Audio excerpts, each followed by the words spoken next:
Vladimir Putin, briefed the Zapad 2025 military exercises conducted with Belarus. The U.S. actually had an officer contingent that was there.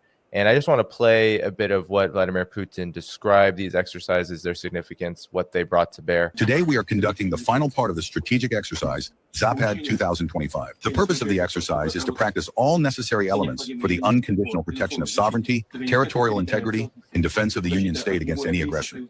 The event is taking place at 41 training grounds, with 100,000 military personnel participating and approximately 10,000 weapon systems and equipment involved, with all of this being modern equipment used in practical combat operations.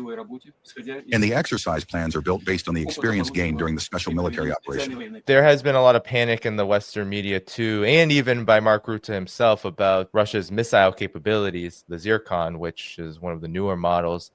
Maybe you could help the audience understand what the significance of this exercise is, what it shows about Russia's military capabilities, and why it's important that Russia, Belarus conducted this exercise in this particular moment. Well, first of all, you have to pay attention to what Putin said. He didn't say the Russian Federation. He said the Union State, which means that Belarus is now permanently linked to Russia from a geopolitical strategic standpoint. There is no difference between the Russian Federation and Belarus when it comes to the defense. And it was just a few years ago that, Poland and the Baltic states, backed by the United States and the European Union, were trying to color revolution in Belarus. Lukashenko was climbing out of helicopters with an AK-74 in his hand, saying, "If you want me, come and get me." And Europe thought that Belarus was ripe for the picking. That ain't the case anymore. Belarus is firmly in the camp of the Union State, which means Belarus and Russia are joined at the hip politically, economically, and militarily. So that's one of the big things here, because, Belarus provides critical military advantages for Russia in any potential conflict with NATO. And this exercise proved that 100%. One of the things that was done in this exercise, not just that Russia fired the Zircon missile, but that Belarus exercised its Oreshnik capabilities. The Oreshnik, of course, being the intermediate range missile that Russia fired on November 21st of last year, for the first time in history, an intermediate range missile fired in anger. It's now entered serial production, and Russia is in the process of deploying Oreshnik units in the Russian Federation and in Belarus. Belarus is getting a regiment. That's 3 battalions. Each battalion has 3 launchers. And so Europe was put on notice that there is no difference between Russia and Belarus. And that's got to make NATO planners understand that a conflict in the future with Russia, Belarus is automatically part of Russia. The Belarusian military now is joined at the hip. You don't have, it's not about waiting for Russia to send forces into Belarus to attack the Suwalki corridor, etc. They're there. There's a group of forces. They're fully integrated with the Belarusians, and it's just a game changer. But the other thing that Putin's talked about is the priority on sovereignty. The Russians aren't here. This is a defensive operation. This is about Russia doing what's necessary to defend its sovereignty. So a clear signal was sent that this isn't the exercise, March on the Rhine, that people used to fear back in the Cold War. This isn't about Russia trying to take Warsaw. This isn't about Russia trying to take Berlin. It's about Russia defending the Union State against outside aggression, NATO aggression.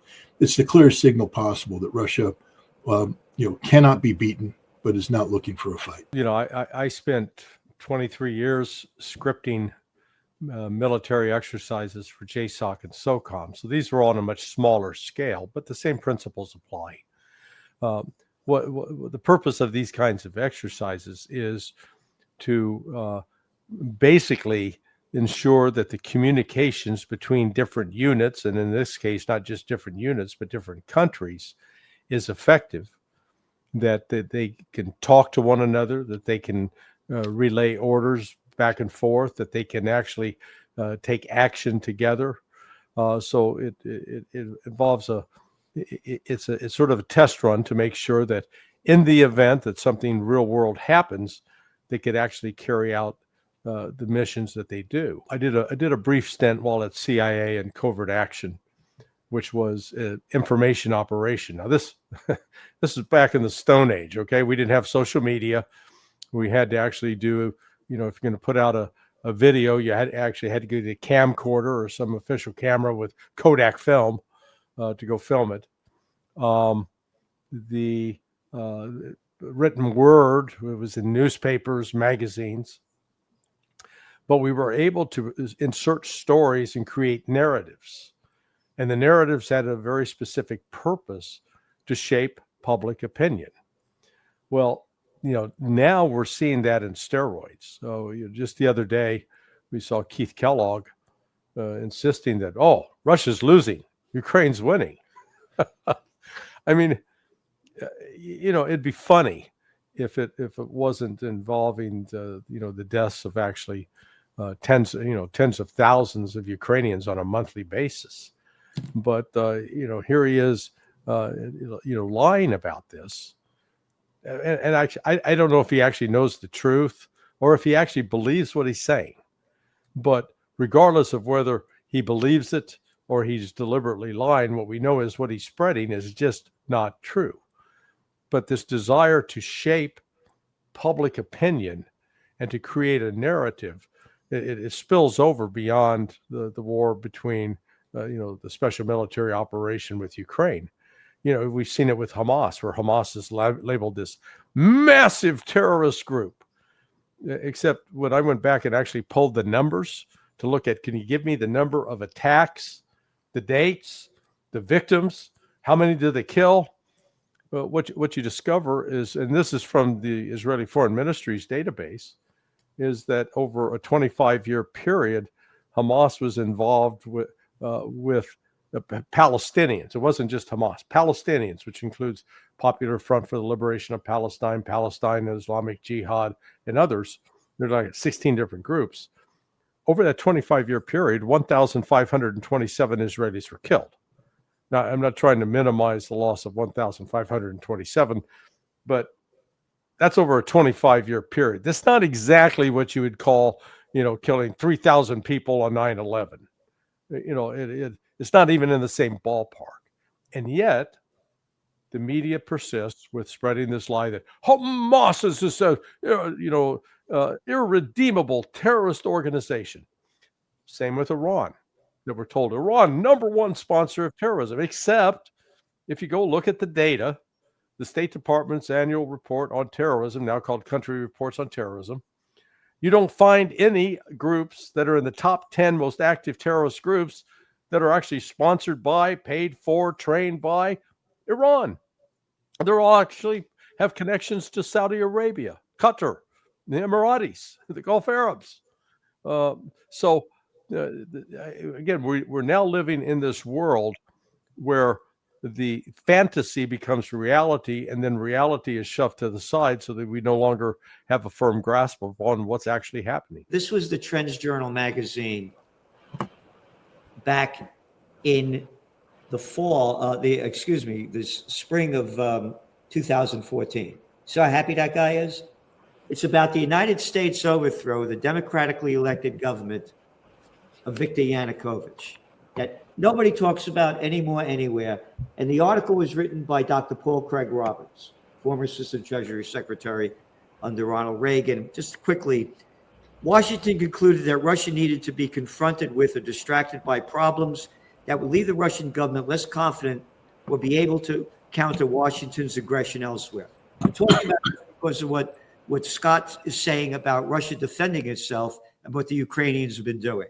He goes on to say, Ukraine presented the perfect opportunity for Washington to advance its hegemonic agenda. In a speech at the National Press Club last December, which was December 13,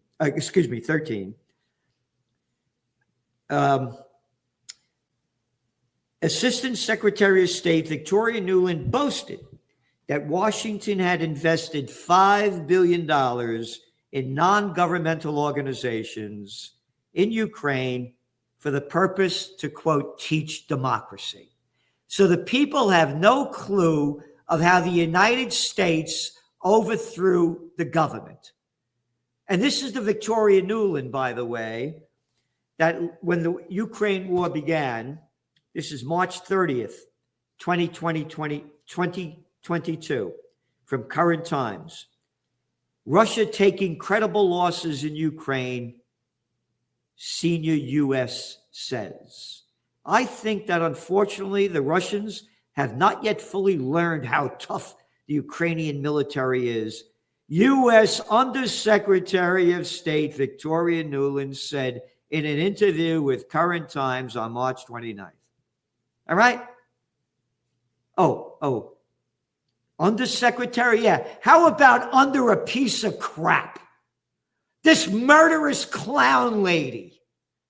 Again, she goes on, Nuland said that Moscow's defense to reposition its forces, as announced on March 29th, quote, was a direct result of the fierce resistance that the Ukrainians put up outside of Kyiv and its suburbs.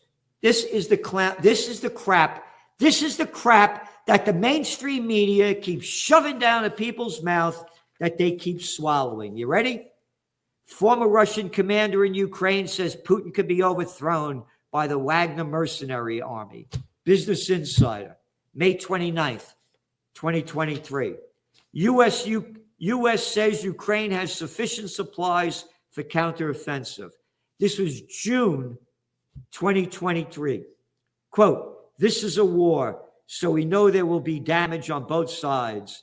This is according to the little clown boy who said the counteroffensive is going great. U.S. Defense Secretary Lloyd Austin. I think the Russians showed us the same 5 vehicles about 1,000 times from 10 different angles, scoffed Austin. Yep. Goes on and on and on that we will continue to provide Ukraine with what it needs to succeed. That's a quote. Stealing our money to give to these jerks. Again, here, Vladimir Zelensky says Ukraine counteroffensive about to gain pace. All of this stuff is forgotten. How they bragged that this counteroffensive was going to go on. Zelensky, we will be able to do what previous generations failed to do. This is the crap the mainstream media keeps shoving down at people's mouth that everybody forgot about. And it keeps on going. So no, there's no way in the world they're going to win this war. Russia's going to keep what they got. And NATO, I believe, is going to do everything they can to stop it. And you got crazy people in charge. They're out of their mind. You don't ask an out of a mind freak why they're out of their minds. And these little gutless politicians are nothing more than that. They're little gutless freaks who will do anything to stay in office. And you don't believe me? You got the Garçon Macron over there. You got Starmer. You got the one jerk after another. They're going to do everything they can to stay in power. You know, the Council on Foreign Relations published this. Europe's delayed reckoning with Russia, a plan to beat the Kremlin on its own terms. And I just want to highlight a particular quote on what it suggests. It suggests that Europe be more aggressive and calculating in its approach to Russia, that use all of the tools of economically available, seizure of Russian assets abroad, and it should take stringent positions that can co-sign it to the sidelines of future negotiations, refusing to countenance sanctions relief for Russia unless 1991 borders are restored. It should also learn to beat Putin at his own subversive game and also, if it wants to shape Russia, it must start now, or these drones, as we were talking about earlier, are going to be just a part of what's to come. But, you know, Scott, there's also a reality here that I'd like your comment on, too, because as Europe is being pushed by, and everyone needs to remember that Council on Foreign Affairs is the Council on Foreign Relations, really a CIA entity. You also have the Trump administration clearing the so-called first Ukraine arms aid paid for by allies. So what's your reaction to these developments, Scott? Because, on the one hand, we've seen the U.S. and Russia engage in talks. We've seen the U.S. under Trump talk about this is Europe's war. But at the same time, as the CIA seems like it wants to push Europe into more and more war with Russia, the Trump administration is continuing its role. Well, first of all, that article is, we have to acknowledge that it's written by a bunch of Russophobes who are living in a fantasy world. Had the CIA come to me in 2021 and advised me on what would be the best course of action vis-a-vis Russia, I would have said to continue to ensure that the West is fully engaged inside Russia. You see, at that time, Russia had not a viable opposition, but it had it did have a political opposition. Navalny was the head of it, but there were hundreds of thousands of active political opponents to Vladimir Putin, and millions of people who were passive opponents to Vladimir Putin. The West's economic reach had insinuated itself into about 30, close to maybe 40% of Russia's economy, and Russia was afraid to take any action that could cause a rupture with the West because there was a political opposition, and this economic insinuation gave the West leverage over around 20 to 30% of the Russian population who, were on the sidelines. They would support Vladimir Putin so long as their economic well-being was taken care of. You had billions of dollars of capital in the hands, under the control of oligarchs who kept that money outside of Russia, and the Russian government was trying to get them to reinvest, but they had to be careful. You see, all the leverage was there. All the leverage was there. So you slow roll it. You come in and you slow roll. You do the slow pain, if that's what you want to do. But instead, they went whole hog. They did the divorce. None of these conditions exist anymore. There is no opposition to Vladimir Putin inside Russia today. They all fled. Remember those hundreds of thousands of Russians that were getting out there to escape mobilization and leave after the war? They all fled to Georgia and Kazakhstan and Europe and the world. They're gone. The people that stayed behind, they're supporting Vladimir Putin come hell or high water. There was this rapid divorce. Russia has reconfigured its economy so that it is sanctions proof. That's why Russia yawns whenever sanctions are mentioned. There is zero sanctions leverage over the Russian economy today. Zero. Because Russia also has the ace in the hole. Right now, Russia has retained an economy that operates on, capitalist principles. They still have a stock market. They still talk about interest rates and all the same things we talk about here in the West. Russia worried about inflation rates and all that. But if need, Russia can play the economic mobilization card. They can go full Joseph Stalin. And they can make that transition to a state-controlled economy that the West can't make. Russia could do it overnight because almost every major Russian enterprise now is a joint stock company where the government has a significant play, and they can just take it over instantly. All those oligarchs with all that money, they're gone. And now the ones that stay in Russia, they have to reinvest all that money back into Russia. They don't get to take their resources and flee. There's no leverage. Russia has written off its foreign reserves, meaning that they understand that the West is nothing but a bank robber, that these hundreds of billions of dollars that Russia had parked as part of the global economic system, they don't expect to get that back. They've already adjusted that.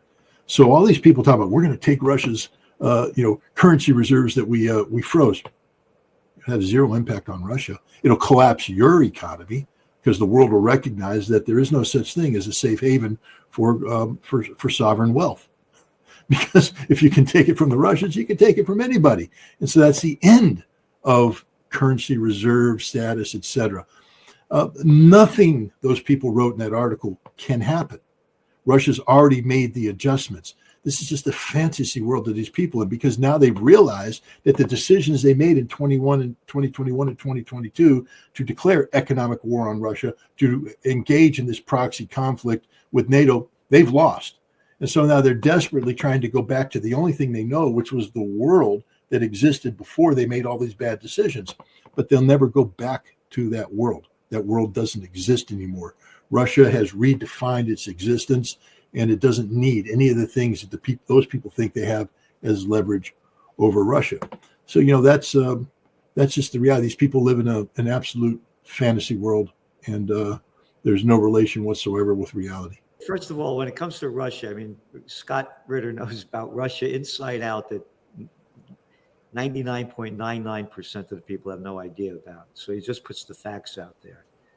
And of course, they taught us to hate Russia when I was a kid. We're hiding under a desk in case an atom bomb goes off. Like, that's going to save your life. And again, nothing more than propaganda about what he said about Putin not going anywhere. Putin will be gone within a year, and the West must be ready for his terrifying replacement, warns ex-MI6 spy.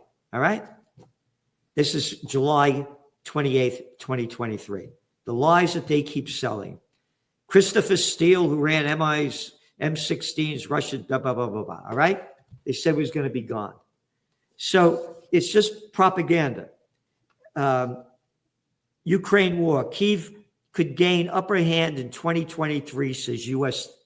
think tank. How about Stink Tank? Institute for Study of War. So what Scott is saying, you're not going to beat the Russians over here. The Trends Journal said that when Biden said, when they put the sanctions on Russia, that, quote, Putin's going to pay the price, and all those companies left Russia, we said, this is stupid. Russia has everything they need to be self-sustaining, technologically, scientifically, culturally, militarily, on and on. They don't need these companies. They're more self-sustaining. And the world, the BRICS, the Chinese, the Indian, we just saw that meeting in China, they've had enough of the United States. This is the beginning of the end. We're going the same place where the Great Britain went, that our country overthrew, getting them out of there. We became that country where the founding fathers hated. Last year, Gerald and I helped Gerald put on this rally last year. And for the people out there thinking, well, it's just another peace rally.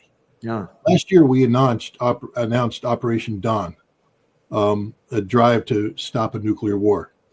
Danny, you know about this because you helped us out in New York City. We stopped a nuclear war, ladies and gentlemen. This project stopped a nuclear war. What was started last year at Gerald's rally in Kingston is the reason why you're alive today. Because if we didn't do this, if we didn't have this operation, there would have been a better than, the CIA says it straight up, more than a 50% chance that there would have been a nuclear war between Russia and the United States by the end of the year. And Operation Dawn got the Trump administration to commit to a policy that back then was candidate Trump of not doing what Biden's doing. Donald Trump, we said you have to make a statement to stop the ATACMS missiles from being launched deep into Ukraine because that was Russia's red line. And Trump, after the pressure we put on through Congress, did that. Okay? This stuff works. Okay, we're not talking about coming out here and holding hands and singing Kumbaya. Gerald is lining up some of the best damn minds in the business of preventing war, of peace and justice.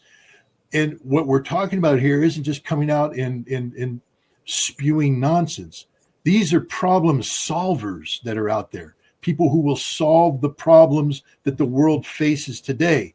Danny, I know you would have been there because we invited you, but unfortunately you've got a family commitment. But people like Danny Dhaiphong, people out there who are just hooking and jabbing every single day. Gerald Celente, who puts out Trends Journal. Read the goddamn journal. Sorry, Danny, I'm using bad language, but hey, you invited me. Read it, guys. Subscribe to it. Why? Because Gerald is right almost all the time. He gives you the information you need to understand the direction the world is trending in, hence the concept of Trends Journal. Read it. Learn from it. Act on it. Be empowered by it. But even more so, come and support us. You know, Gerald and I both have this vision. I don't know if it's going to happen this year or not, but damn it, Gerald, let's shut Kingston down. Let's fill Kingston up with people who say we're not going to take it anymore. There's a genocide taking place right now in Gaza. America is facilitating it. Israeli snipers just admitted they're shooting children, 50 a day, shooting them in the head for the crime of trying to get water, trying to get food. 50 freaking children a day paid by our taxpayer money. They're blowing up buildings. They're committing ethnic genocide. They're slaughtering them. We're doing this, ladies and gentlemen. Are you mad? Are you going to take it anymore? Or are you going to come out and join us in Kingston? Shut the goddamn city down. Shut the thruway down. That's shut it. Down, shut the country down, because that's what it's going to take. Let's do it. Gerald, I'm behind you 100%, pal. Thank you. Again, you know, it's not about us. It's about we the people. Yeah. And as Scott is saying, we got to close this thing down and we got to make the news with it. This genocide, I got to write about this stuff every day. I'm so heartbroken to see this. Could you imagine being a Palestinian in Gaza? And what did they call it before this happened? Oh, an open-air concentration camp? Yeah. And look what they're doing to them. Murdering in front of everybody's eyes. Again, here's, by the way, the foundation of Occupy Peace, which I launched over a decade ago. Close all the military bases overseas. Bring home the troops.